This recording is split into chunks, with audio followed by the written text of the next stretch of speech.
Nesta aula, vamos falar sobre o leasing, também conhecido como arrendamento mercantil. O leasing, palavra em inglês, que significa aluguel. Na verdade, a definição da operação de leasing, ou em português, arrendamento mercantil, é, simplificadamente, como já comentamos antes, aluguel com opção de compra.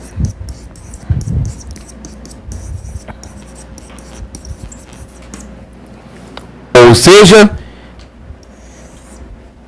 de uma maneira inicial e simplificada, na operação de leasing, alguém aluga um bem e esta pessoa, física ou jurídica, que alugou e utilizará o bem, tem a possibilidade, a opção de adquirir esse bem ao final do contrato. No leasing estão envolvidos 3 personagens.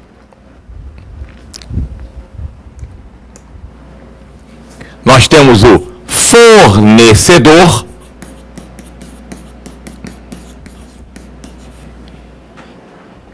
que é aquele que fornece o bem que será alugado. O mais usual é que o fornecedor seja o próprio fabricante. Pelo menos no primeiro momento, o leasing presta-se ao aluguel de bens novos. Isso não quer dizer que não possam ser alugados bens usados. Por quê? Porque a empresa que adquiriu desse fornecedor aluga para uma terceira. Se o terceiro não quiser adquirir o bem, vai devolver ao final do contrato. Por isso é que é opção. E neste caso, a empresa que alugou recebe o bem de volta, que já não é mais novo, e poderá alugá-lo para outro arrendatário. Então nós temos, além do fornecedor, mais 2 personagens. A empresa que aluga o bem, obrigatoriamente a arrendadora,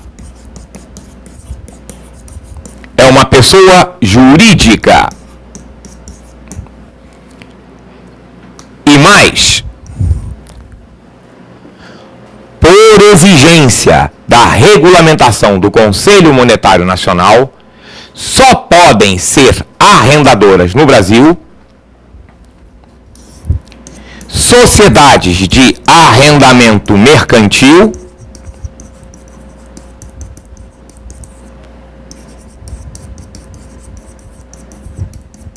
ou bancos múltiplos que detenham a carteira de leasing.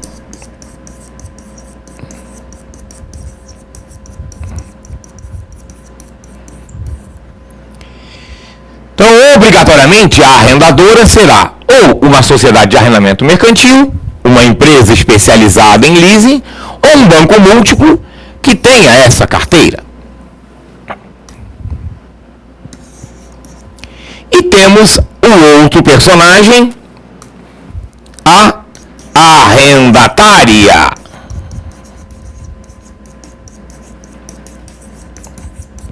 A arrendatária pode ser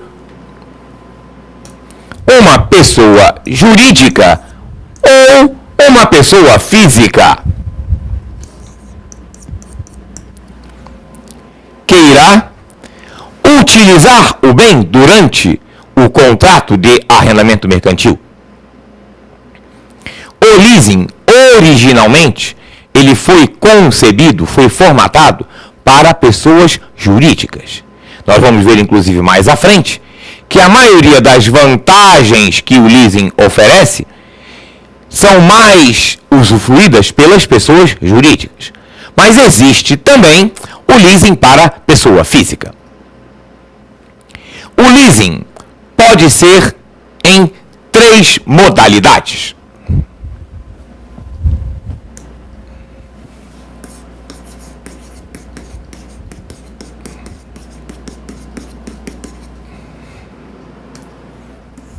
Nós temos o chamado leasing financeiro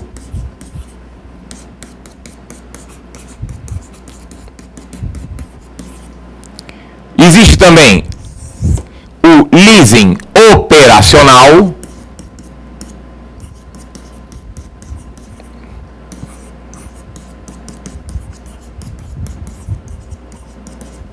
E existe ainda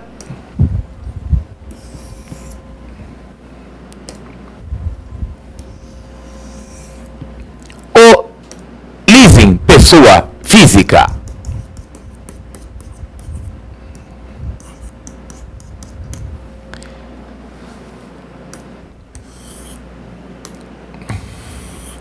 Vamos agora ver as principais características de cada uma destas modalidades. No leasing financeiro,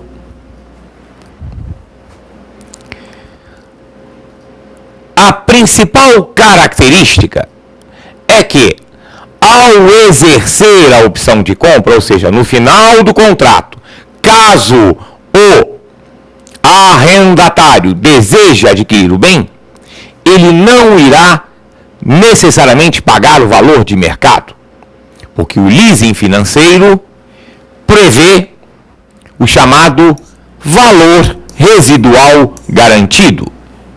Este valor residual garantido é um percentual do valor de mercado do momento da aquisição.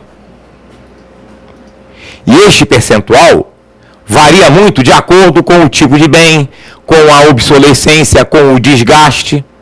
Vamos dar um exemplo bastante radical, até digamos assim, de um percentual muito pequeno.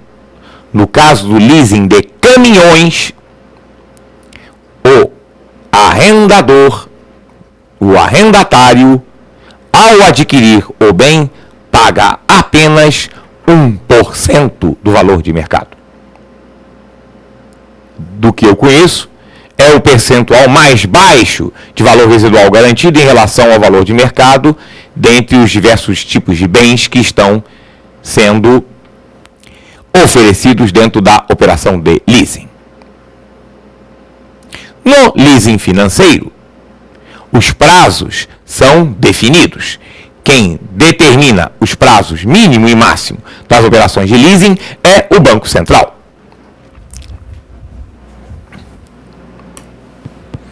No caso do leasing financeiro, não há prazo máximo, mas há prazos mínimos.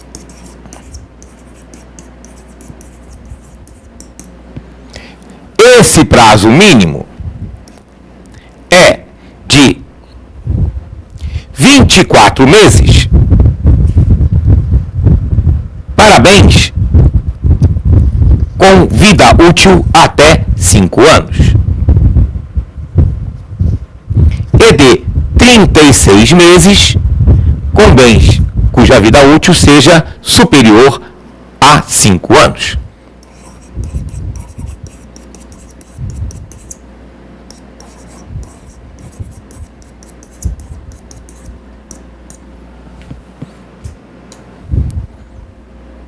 Vamos colocar aqui VU, que você vai entender, já sabe o que significa vida útil. Então, vida útil menor que 5 anos e aqui a partir de 5 anos. Nas 3 modalidades de leasing, o arrendatário paga aluguéis. Esses aluguéis são denominados na operação de leasing contraprestações. É o pagamento periódico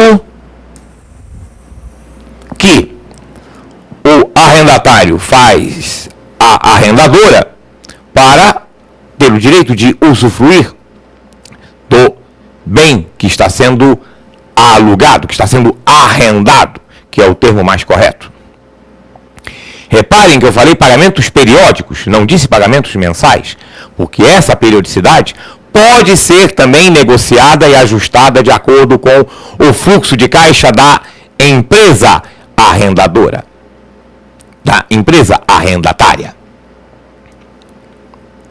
Uma característica também muito importante do leasing financeiro, exatamente por isso que ele possui o valor residual garantido, é que ele é pensado, ele é formatado, é concebido com o objetivo da aquisição. Ou seja, no momento em que a arrendatária faz os cálculos, estabelece o valor da contraprestação e o prazo, está embutido neste cálculo que o bem será amortizado durante o contrato. Portanto, no final, o bem já está praticamente pago, sobrará apenas o valor residual garantido, caso o arrendatário deseje adquiri-lo. Relembramos que a aquisição é uma opção do arrendatário, não é uma obrigação. Mas como o leasing financeiro é formatado, é direcionado, concebido com o objetivo da aquisição, os cálculos são levados nesta direção. E aí, importante, uma diferença fundamental, porque muitas vezes as pessoas confundem o leasing com o financiamento, especialmente o leasing pessoa física, que vamos comentar um pouquinho mais na frente. Existem até situações onde a pessoa vai adquirir um automóvel, é um bem, um exemplo muito comum, e que o banco pergunta, o senhor quer leasing ou quer financiamento? A pessoa fica achando que o leasing é uma modalidade diferente de financiamento. No caso do leasing pessoa física, na prática acaba até quase sendo isso mesmo. Mas vamos lembrar de algumas diferenças fundamentais. Uma primeira diferença é que no caso do leasing, o bem é de propriedade da arrendatária. O arrendador tem apenas o uso. A propriedade continua sendo da empresa que está alugando. E aí vamos pensar num aluguel. Quando você aluga um imóvel, você não comprou o imóvel. Você está usando o imóvel, mas o proprietário continua sendo o dono. E uma outra característica fundamental, uma diferença fundamental entre o leasing e o financiamento, é que no leasing não é possível a quitação antecipada antes do prazo mínimo. Especialmente em relação ao leasing financeiro. E no leasing pessoa física, que obedece o mesmo prazo, vamos ver isso daqui a pouquinho, nós vimos agora há pouco, no leasing financeiro, os prazos mínimos são de 24 meses, para o bem com vida útil até 5 anos, e de 36 meses, com bens com vida útil a partir de 5 anos.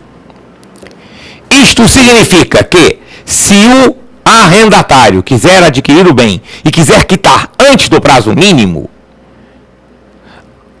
aquela operação se descaracteriza como uma operação de leasing.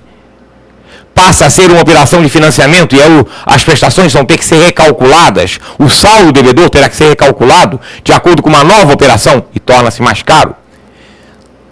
Como nós vamos ver, até porque o leasing, como não é financiamento, é aluguel, leasing não tem incidência de IOF, Imposto sobre Operações Financeiras. Leasing tem incidência de ISS, Imposto sobre Serviços, que é o imposto municipal. Então, o recálculo da operação de leasing para transformá-la num financiamento torna mais onerosa. Acaba ficando financeiramente inviável a quitação de uma operação de leasing financeiro antes do prazo mínimo, que nós já vimos quais são, prazo mínimo esse determinado pelo Banco Central. Vamos em seguida falar do leasing operacional.